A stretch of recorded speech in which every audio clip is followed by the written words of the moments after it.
सतह की सफाई। सबसे पहले सतह को झाड़ू और पानी से साफ करें। वाटरप्रूफ कोटिंग का इस्तेमाल करने से पहले अतिरिक्त पानी को पूरी तरह पोंछकर सुखा लें। काम या मरम्मत वाली जगह को saturated surface dry (SSD) condition में रखें। आइए देखते हैं कि 2 कंपोनेंट वाला ये flexible cementitious waterproofing coating doctor Fixit Pidifin 2K का इस्तेमाल कैसे किया जाता है।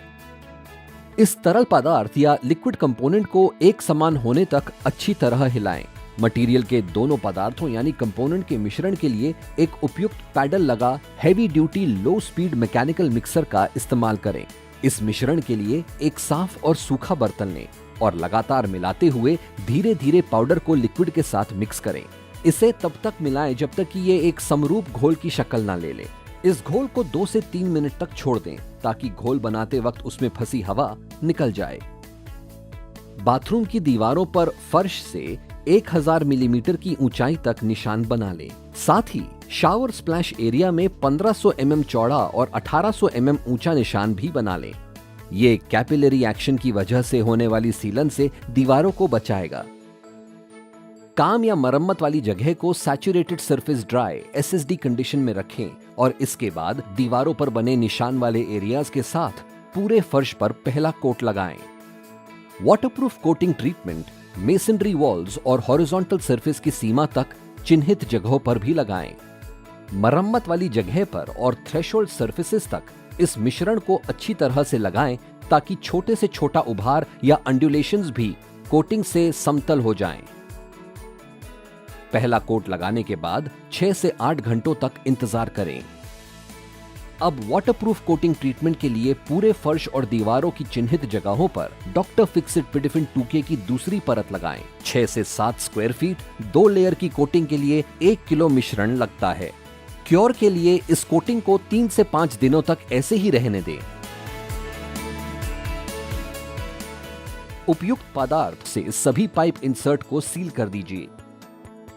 बाथरूम स्लैब के नीचे पानी की लीकेज चेक करने के लिए 50 मिलीमीटर की ऊंचाई तक पानी भर लें और 48 घंटे छोड़ दें। वाटर पॉन्ड टेस्ट के बाद बाथरूम संक से सारा पानी निकाल दें।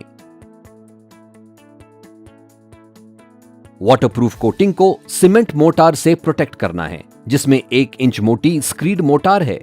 इसमें सीमेंट के एक बैग में 200 मिलीलीटर डॉक्टर फिक्सिट पीडीप्रूफ LW 1/4 की अनुपात से एडमिक्स्ड है।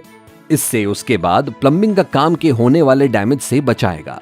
क्योरिंग के लिए 3 से 4 दिन तक पानी का छिड़काव या क्योर करते रहें। वाटरप्रूफ कोटिंग की प्रोटेक्शन कैसे करें?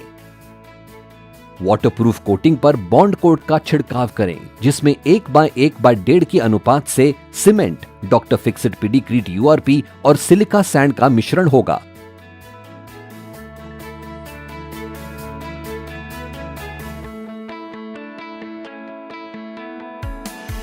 फिर वेट ऑन वेट प्लास्टर का जरूरी कोट लगाएं। सीमेंट सैंड मोटार, जिसमें सीमेंट के एक बैग के अनुपात वाटरप्रूफिंग की सबसे अहम सामग्री डॉक्टर फिक्सिट पीडीप्रूफ LW का 200 मिलीलीटर भी मिक्स किया गया है।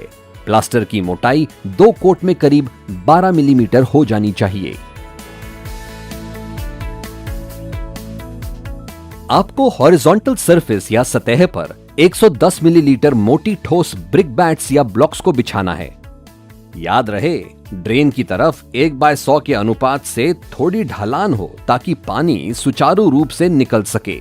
इसमें डॉक्टर फिक्सिट पीडीप्रूफ LW+ का मिश्रण जरूरी है, जो IS 2685/2003 के अनुरूप होगा और इसे एक बैग सीमेंट में 200 मिलीलीटर के अनुपात से मिलाया जाएगा। 2 ब्रिक बैट के बीच 15 से 25 मिलीमीटर का गैप छोड़ते हुए सतह के सीमेंट मोटार के बेस कोट पर ढलान के हिसाब से लगाना होगा। संक के 2 इंच ऊपर फ्लोर वॉल के जंक्शन पर हॉन्चेस या गोला तैयार कर लें। सरफेस को किसी वुडन या स्टील हैंडल फ्लोट की मदद से बड़ी सफाई से तैयार करें। अगले 7 दिन तक पॉन्डिंग के जरिए इस फिनिश्ड सरफेस की क्योरिंग की जाएगी।